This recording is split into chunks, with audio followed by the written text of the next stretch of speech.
늦게라도 좋은 분 만났으니 얼마나 다행이냐. 좋은 일만 있을 거야. 미숙이 그렇게 말하며 웃었을 때 저도 같이 웃기는 했어요. 그런데 속으로는 이상하게 눈물이 날 것 같았습니다. 20회가 넘게 혼자였습니다.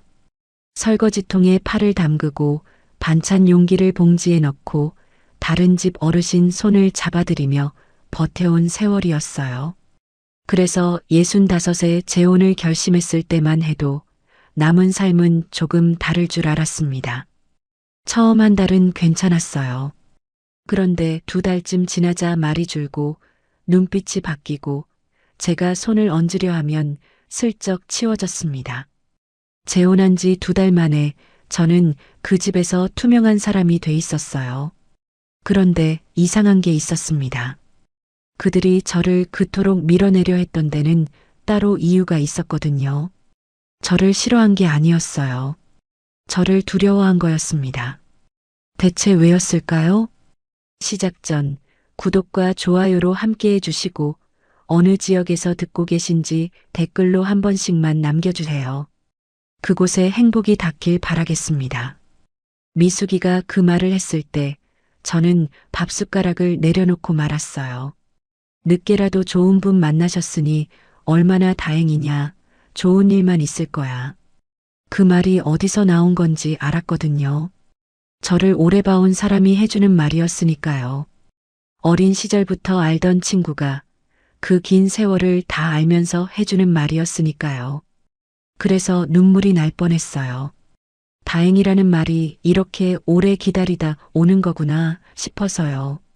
저는 65이었습니다. 남편을 먼저 보낸 게 45이 채 안 됐을 때였어요. 갑작스러운 일이었습니다. 전날 저녁까지만 해도 밥상 앞에 앉아있던 사람이었는데 그 다음날 아침에는 없었어요. 아이들은 아직 어렸고 통장에 남은 건 많지 않았으며 친정도 시댁도 각자 사정이 있었습니다. 다들 안타깝다고 했지만 안타깝다는 말이 밥이 되거나 돈이 되진 않았어요. 저는 울 시간이 없었습니다. 그냥 움직여야 했어요. 처음엔 식당 일이었습니다. 설거지통 앞에 서면 하루가 지났어요. 물이 뜨거워도 참았고 손등이 터도 크게 신경 쓰지 않았습니다.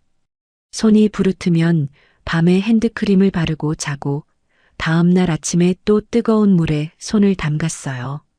아이들 앞에서는 아무렇지 않은 척해야 했거든요. 엄마가 힘들어 보이면 아이들도 작아진다는 걸 알았으니까요. 집에 돌아오면 웃으려 했고 밥을 차리면서 오늘 어땠냐고 물었습니다. 속으로는 얼마나 무거웠는지 모르면서요. 그 다음엔 반찬 포장 일이었어요. 새벽에 일어나 콩자반을 덜고 깍두기를 담고 용기 뚜껑을 닫는 일이 익숙해질 때쯤 아이들은 이미 다 자라 각자 살 길을 찾아갔습니다. 딸은 먼 데로 시집을 갔고 아들은 직장을 따라 다른 도시로 떠났어요. 명절에 한 번씩 보는 게 전부였는데 그것도 점점 뜸해졌습니다. 섭섭하다고 말한 적은 없어요. 다들 자기 삶이 있는데 제가 발목을 잡으면 안 된다고 생각했거든요. 그렇게 또 혼자가 됐습니다. 마지막엔 요양보조 일을 했어요. 다른 집 어르신들 손을 잡고 부축하고 밥을 챙기면서 저는 가끔 생각했습니다. 나는 누가 이렇게 해줄까 하고요. 내가 이렇게 누군가를 돌보는 동안 나를 돌봐줄 사람은 있을까? 그 생각이 머릿속을 지나갈 때마다 얼른 다른 일에 집중하려 했어요. 붙들고 있으면 힘들었거든요. 그렇게 20회가 넘었습니다. 돌아보면 그 시간이 어떻게 지나갔는지 잘 모르겠어요. 특별한 날도 없었고 특별히 기억에 남는 일도 별로 없었습니다. 그냥 하루하루가 다음 하루로 이어지는 삶이었어요. 저는 그게 제 인생이라고 생각하며 살았습니다. 더 바라는 건 욕심이고 이만큼 버틴 것만으로 충분하다고요. 그런데 가끔 밤에 혼자 누워 있으면 그 생각이 왔어요. 이 집에 나 혼자뿐이구나 하는 생각이요. 불을 끄고 나면 너무 조용했습니다. 그 조용함이 어떤 날은 괜찮았고 어떤 날은 너무 무거웠어요. 그 무게를 누구한테 말한 적은 없었습니다. 말해봤자 달라지는 것도 없었고 말하고 나면 오히려 더 초라해지는 것 같았거든요. 미숙이를 만난 건 요양보조 일을 그만두고 얼마 지나지 않아서였어요. 같은 동네에 살던 친구였는데 어린 시절부터 알던 사이라 말을 골라서 할 필요가 없는 사람이었습니다. 밥 한 끼 먹으면서도 편한 사람이 얼마나 귀한지 나이가 들수록 더 알게 되더라고요. 그날 미숙이가 된장찌개를 한 그릇 비우더니 불쑥 말을 꺼냈어요. 정희야, 나 좋은 사람 한 명 알거든. 말수는 좀 적어도 사람이 진중해. 저는 처음엔 웃어넘겼습니다. 65에 새 사람을 만난다는 게 낯설었거든요. 그 나이에 또 누군가에게 맞춰가야 한다는 것도 솔직히 부담스러웠어요. 지금까지 혼자 살면서 내 방식대로 지내온 게 편하기도 했고요. 누군가와 부딪히면서 또 상처받을 자신이 없기도 했습니다. 그런데 미숙이가 말을 이었어요. 사별이야. 장례식장 실무 총괄하는 사람인데 정의 사정을 말했더니 가볍게 안 봐. 그게 먼저야. 가볍게 안 본다는 말이 마음에 걸렸어요. 오랫동안 저는 제가 가볍게 보여도 괜찮은 사람처럼 지내왔거든요. 식당에서 설거지를 하든 반찬을 포장하든 남의 집 어르신을 부축하든 그 어떤 일에서도 저는 그냥 한 명의 일손이었지 사람으로 대우받은 적이 많지 않았어요. 그러다 보니 누군가 나를 가볍게 보지 않는다는 말이 이렇게까지 마음에 걸릴 줄은 몰랐습니다. 한 번쯤 만나는 것도 나쁘지 않겠다는 생각이 든 건 사실이었어요. 처음 만남은 가까운 찻집이었습니다. 미숙이가 자리를 잡아두었고 저는 조금 일찍 도착해서 창가 자리에 앉아 기다렸어요. 처음 보는 사람을 만나는 게 얼마만인지 손을 어디다 둬야 할지 몰랐습니다. 괜히 찻잔을 만지작거리다 내려놓기를 몇 번 했는지 모르겠어요. 강태석 씨는 미숙이 말대로 말수가 많지 않은 사람이었습니다. 먼저 이것저것 물어보지도 않았고 분위기를 억지로 띄우려 하지도 않았어요. 그냥 제가 말하면 들었고 잠깐 침묵이 흘러도 어색하게 메우려 하지 않았습니다. 그 침묵이 불편하지 않았어요. 오히려 편했습니다. 말을 많이 하지 않아도 된다는 게, 있는 그대로 앉아 있어도 된다는 게, 그게 이상하게 마음을 놓이게 했거든요. 두 번째 만남에서 태석 씨가 말했어요. 이제는 남 좋은 일만 하지 말고 정희 씨 인생도 좀 챙기셔야죠. 그 말이 어디서 나온 건지 저는 한참 생각했습니다. 아마 미숙이한테서 들은 모양인데 그걸 그렇게 돌려 말하는 사람이 처음이었어요. 챙겨야 할 사람으로 봐준다는 게 도움받아야 할 사람이 아니라 이제 좀 쉬어야 할 사람으로요. 20회 넘게 그 말을 들어본 적이 없었거든요. 목이 잠겼습니다. 차를 한 모금 마시는 척하며 눈을 잠깐 감았어요. 그 뒤로 몇 번 더 만났습니다. 태석 씨는 매번 조용했고 매번 제 이야기를 먼저 들었어요. 억지로 미래를 그려 보이지도 않았고 빨리 결정하라고 서두르지도 않았습니다. 지금 이 자리에서 이 사람 옆에 있는 게 편한가 그것만 물어오는 것 같았어요. 그 질문에 저는 솔직하게 대답할 수 있었습니다. 편했거든요. 65에 저는 재혼을 결심했습니다. 쉬운 결심이 아니었어요. 밤새 생각한 날도 있었고 아이들한테 어떻게 말해야 할까 며칠을 고민하기도 했어요. 아들은 처음에 걱정스러운 눈빛을 보였고 딸은 엄마 좋으면 됐다면서도 어딘가 말을 아끼는 것 같았습니다. 그래도 결국 그 결심을 붙든 건 남은 삶을 똑같은 자리에서 맴돌게 하고 싶지 않았기 때문이었어요. 한 번이라도 내가 먼저 선택한 삶을 살아보고 싶었거든요. 미숙이가 그 말을 듣고 환하게 웃으며 말했어요.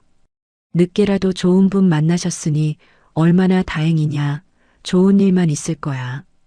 그날 저도 같이 웃었습니다. 오랜만의 일이었어요.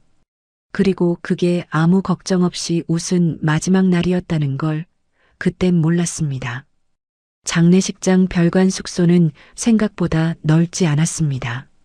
방이 2개였고 작은 부엌이 딸려 있었으며 창문 너머로는 주차장이 보였어요. 좁다는 느낌도 있었지만 그게 오히려 저한테는 괜찮았습니다. 오래 혼자 산 사람은 넓은 공간이 오히려 더 헛헛하거든요. 아무것도 채워져 있지 않은 공간이 때로는 외로움을 더 크게 만들 때가 있으니까요. 태석 씨는 미리 숙소를 정돈해 두었더라고요. 제 칫솔이 꽂혀 있었고 서랍에는 작은 거울도 하나 들어 있었어요. 수건도 새 것으로 2장 접어 놓여 있었고 이불도 미리 깔아두었더군요.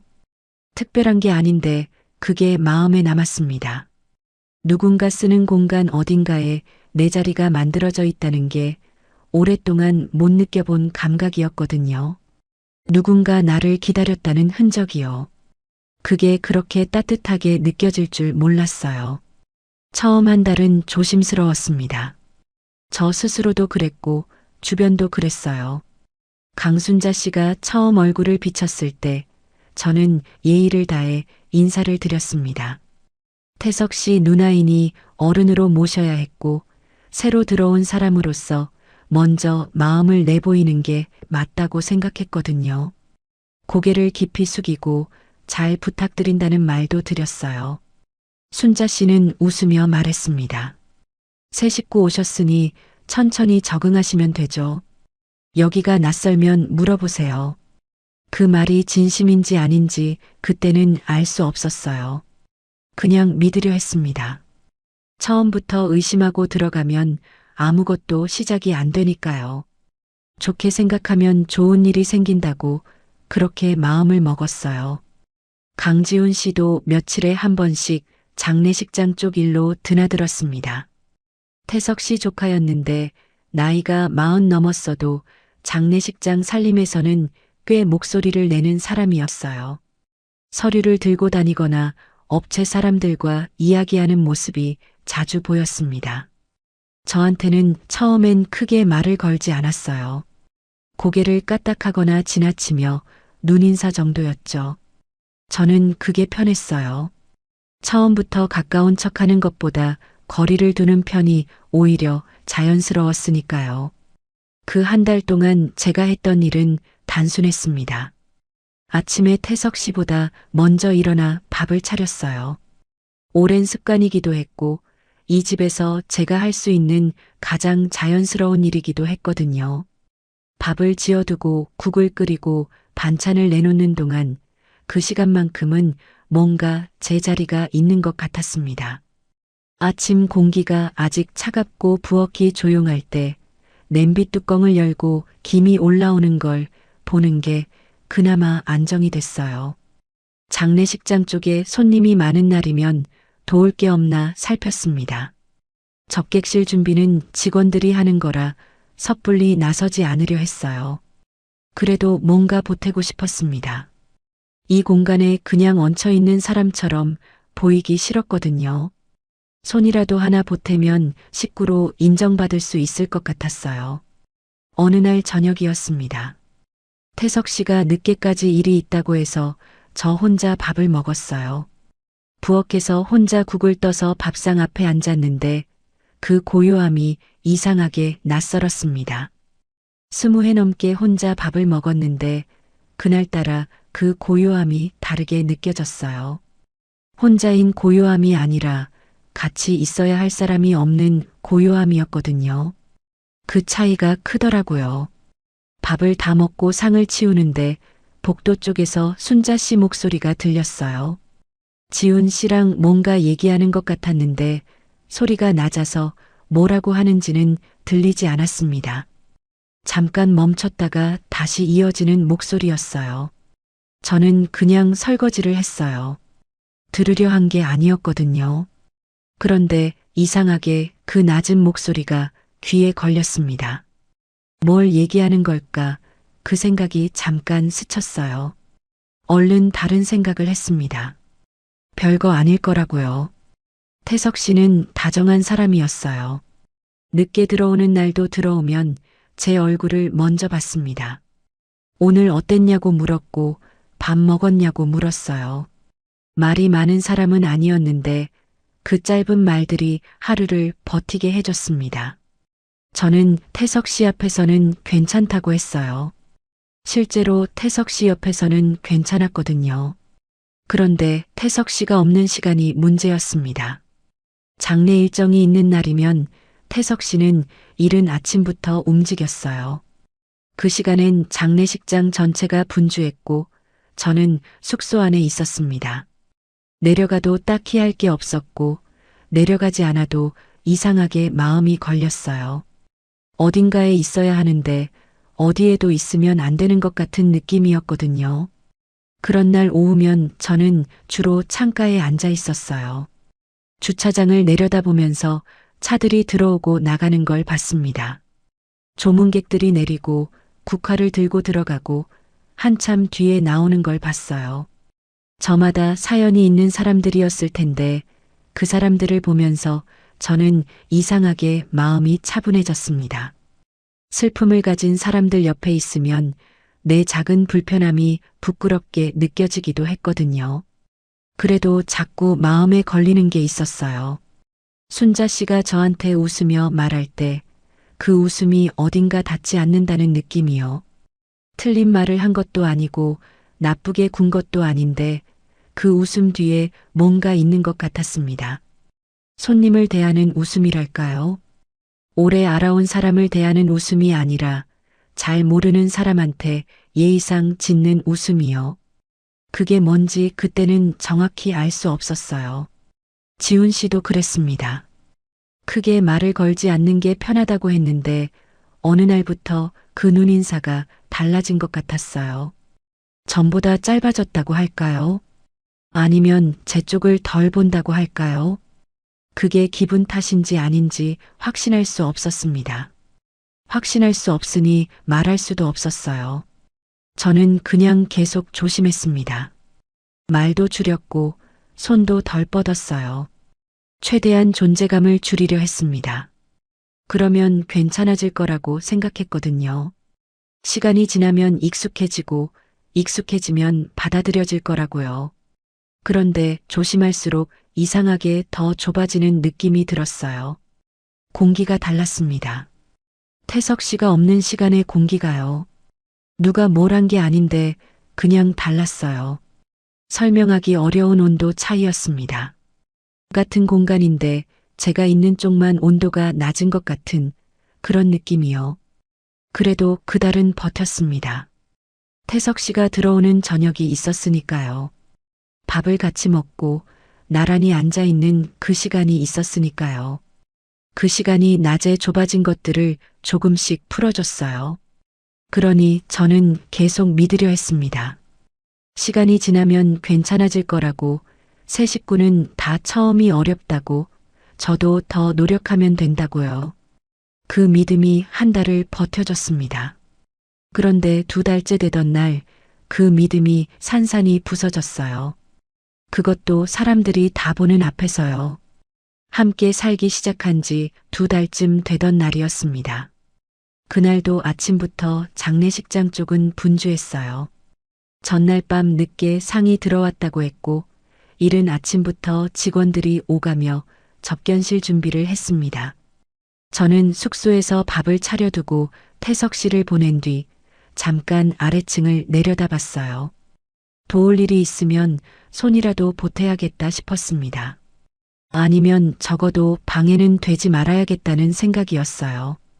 그 2가지가 항상 같이 따라다녔거든요. 뭔가 하고 싶은 마음과 섣불리 나섰다가 또 밀려날까봐 두려운 마음이요.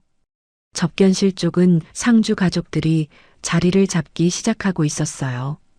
조문객들이 드나들기 전에 접수 쪽을 미리 정리해두면 좋겠다는 생각이 들었습니다. 직원 한 명이 조문 접수 봉투 묶음을 접수대 위에 올려두고 다른 쪽으로 가는 게 보였거든요. 저는 조심스럽게 접견실로 들어가 봉투 몇 장을 가지런히 정리하기 시작했어요. 작은 일이었습니다. 아무도 부탁하지 않은 일이었지만 그 정도는 괜찮을 것 같았어요. 그때 강순자가 들어왔습니다. 저는 봉투에 시선을 두고 있었는데 발소리가 멈추는 게 느껴졌어요. 고개를 들었더니 순자 씨가 저를 보고 있었습니다. 그 눈빛이 어떤 눈빛이었냐고요. 못마땅한 눈빛이었어요. 처음엔 그냥 지나가려나 싶었습니다. 그런데 지나가지 않았어요.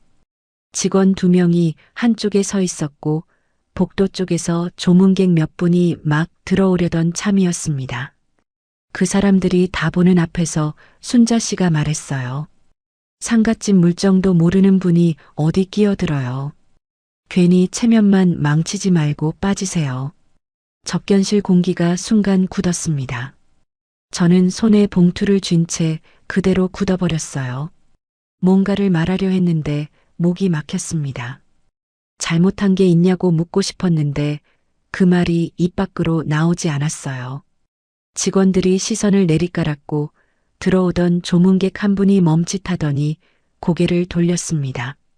누군가 낮게 헛기침하는 소리가 났어요. 그 찰나가 왜 그렇게 길게 늘어나던지요. 순자 씨는 더 아무 말도 하지 않았습니다. 한마디를 던지고는 그냥 안으로 들어갔어요. 설명도 없었고 확인도 없었습니다.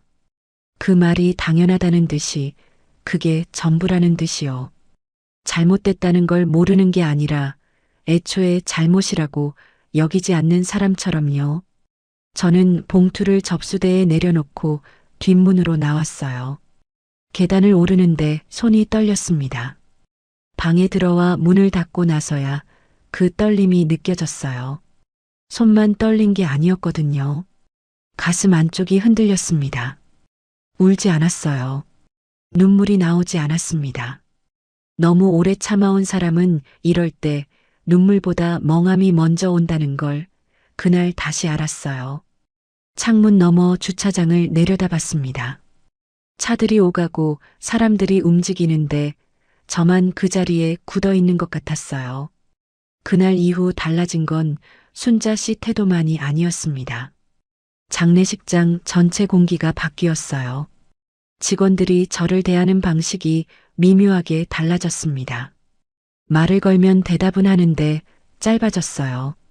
눈을 마주치면 먼저 시선을 돌렸습니다. 제가 뭔가를 물으면 잠깐 망설이다가 대답하거나 다른 사람한테 먼저 확인하고 나서 말하는 식이었어요. 그것도 태석 씨가 없는 시간에만 그랬습니다. 태석 씨가 있으면 직원들도 저한테 자연스럽게 대했어요. 그런데 태석 씨가 자리를 비우면 공기가 달라졌습니다. 누가 신호를 준 것도 아닌데 다들 알고 있는 것 같았어요. 태석 씨가 없을 때 이 사람을 어떻게 대해야 하는지를요. 부엌에 들어가면 달라진 게 느껴졌어요.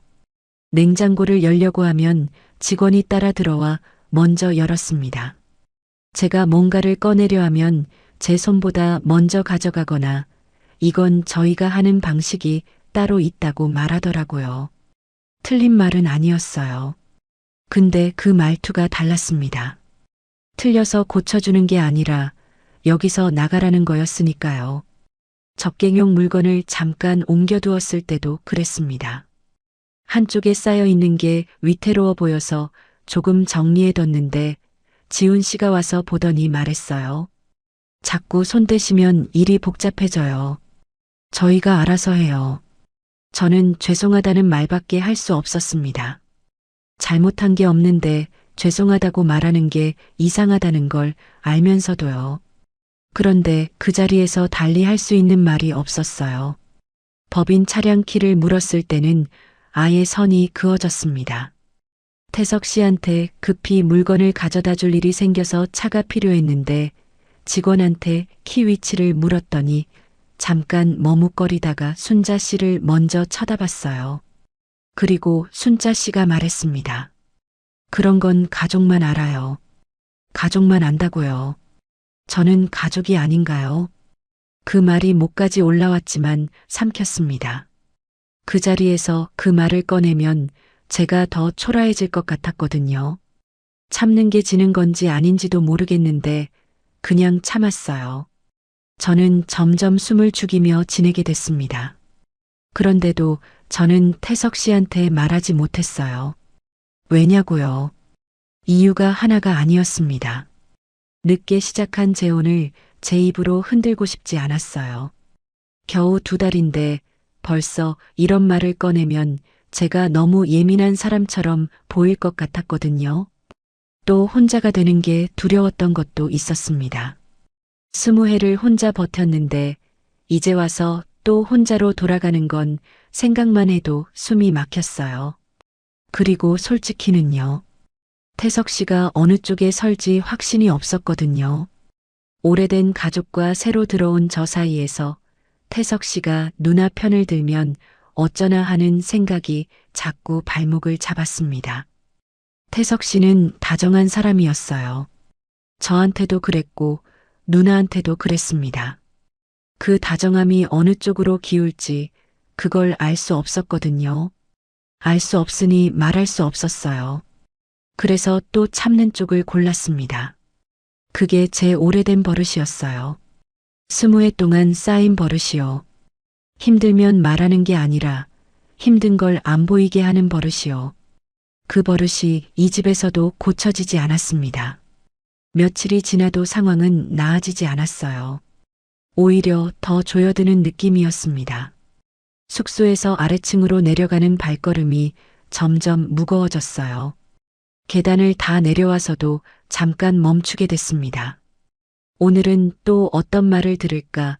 오늘은 또 어디서 선을 그을까? 그런 생각이 먼저 왔거든요. 문을 열기 전에 잠깐 숨을 고르는 게 습관이 됐어요. 장례식장이라는 공간이 처음엔 낯설어도 익숙해지면 괜찮을 거라고 생각했는데 2달이 지나도 여전히 낯선 건 공간이 아니었습니다. 그 공간 안에서 저를 대하는 방식이 낯설었어요. 아니, 낯선 게 아니라 아팠습니다. 그게 정확한 말이었어요. 어느 오후였습니다. 태석 씨가 자리를 비운 시간이었고 숙소는 조용했어요. 저는 창가에 앉아 주차장을 내려다봤습니다. 차들이 들어오고 나가고 사람들이 오갔어요. 다들 어딘가로 가고 있었습니다. 목적지가 있고 자기 자리가 있는 사람들이었어요. 그때 문득 이런 생각이 들었습니다. 나는 여기서 뭘 하고 있는 걸까? 재혼을 결심할 때 기대했던 건 이런 게 아니었어요. 누군가 옆에 있어 준다는 것, 내 이름을 불러주는 사람이 있다는 것, 밥을 같이 먹는 사람이 있다는 것, 그 정도였습니다. 그게 그렇게 많은 걸 바란 건가요? 그게 65에는 사치인 건가요? 그 생각이 자꾸 맴돌았어요. 대답을 내리지 못한 채로 그날도 태석 씨가 들어오기를 기다렸습니다. 태석 씨가 들어오면 괜찮아질 것 같아서요. 그런데 그날 태석 씨가 들어왔을 때 저는 또 괜찮다고 말했어요. 말하려다가 삼킨 게 몇 개였는지 모릅니다. 그러던 어느 날 미숙이한테서 연락이 왔어요. 밥 한번 먹자고요. 그 연락이 그렇게 반가울 수 없었습니다. 바깥 공기가 필요했거든요. 이 공간 밖으로 잠깐이라도 나가고 싶었어요. 숙소 안에만 있으면 생각이 많아졌습니다. 내가 잘못 판단한 건가? 내가 너무 섣불리 결심한 건가? 그 생각들이 조용한 숙소 안에서 크게 들렸거든요. 미숙이를 만나서 밥을 먹는데 미숙이가 저를 보다가 말했습니다. 정희야, 얼굴이 왜 그래? 무슨 일 있어? 저는 그냥 웃었어요. 별거 아니라고 하려 했는데 웃음이 제대로 나오지 않았습니다. 미숙이가 그걸 놓치지 않았어요. 오랜 친구는 다 그래요. 말을 안 해도 알거든요. 말해봐. 나한테는 말해도 돼. 그 한마디에 그만 눈물이 날 뻔했습니다. 말해도 된다는 말이 그렇게 오래 기다리다 오는 거구나 싶어서요.